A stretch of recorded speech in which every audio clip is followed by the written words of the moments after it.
بے یقینی کی کچھ مثالیں میں آپ کو سمجھاتا ہوں. ابھی تک شاید کچھ لوگ کہہ رہے ہوں گے یار یہ بات تو ٹھیک کر رہے ہیں, بے یقینی ہونی نہیں چاہیے, مگر ہمیں تو بے یقینی نہیں ہے. اب میں کچھ ایگزامپل کے ذریعے سمجھاتا ہوں. ہم مانتے تو ہیں اللہ پاک رزق دینے والا ہے, ٹھیک ہے, پھر بھی مال کے پیچھے مارے مارے پھرتے ہیں. کوئی لندن پیرس کے خواب دیکھ رہا ہے, کشتیوں کے اندر بیٹھ کر, پچھلے دنوں واقعات ہوئے نا, پیسے دے کر وہ ڈنکی لگا کر جاتے ہیں, کوئی راستے میں مر جاتا ہے, کوئی کشتی میں بیچارے ڈوب گئے. کیوں؟ یقین نہیں ہے ادھر پیسے نہیں ملیں گے ادھر پیسے ملیں گے, کسی طرح ادھر چلا جاؤں یا مر جاؤں گا بھوکا.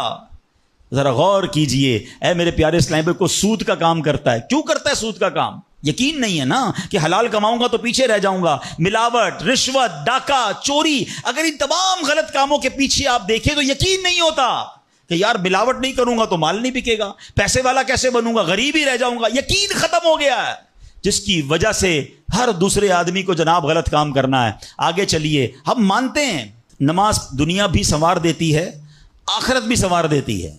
سنتے بھی ہیں, بولتے بھی ہیں, مگر نماز پر دنیا کو ترجیح دیتے ہیں. یار نماز پڑھوں گا تو کاروبار پہ, دکان پہ کون بیٹھے گا, ہیں؟ نماز پتہ ہے آخرت اور دنیا سنوار دے گی, یقین نہیں ہے. اسی طرح ہم مانتے ہیں کہ مسلمان کی ترقی قرآن پر عمل کرنے میں ہے, مگر نہ قرآن خود پڑھتے ہیں نہ اپنے بچوں کو پڑھاتے ہیں.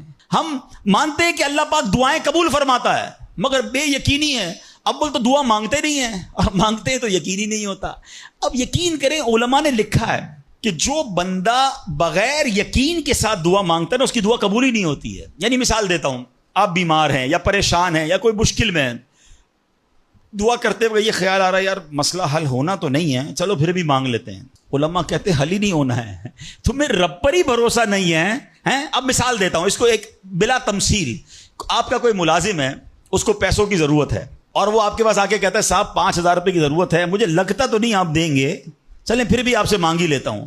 آپ بتائیں آپ اس کو پیسے دیں گے یا ڈانٹ دیں گے کہ جب تمہیں مجھ پر یقین ہی نہیں ہے تو آئے کیوں میرے پاس, مجھے لگتا تو نہیں آپ میری مدد کریں گے, چلیں پھر بھی آپ سے کہہ دیتا ہوں میری مدد. پہلے ہی آپ نے اس بندے کو ناراض کر دیا نا.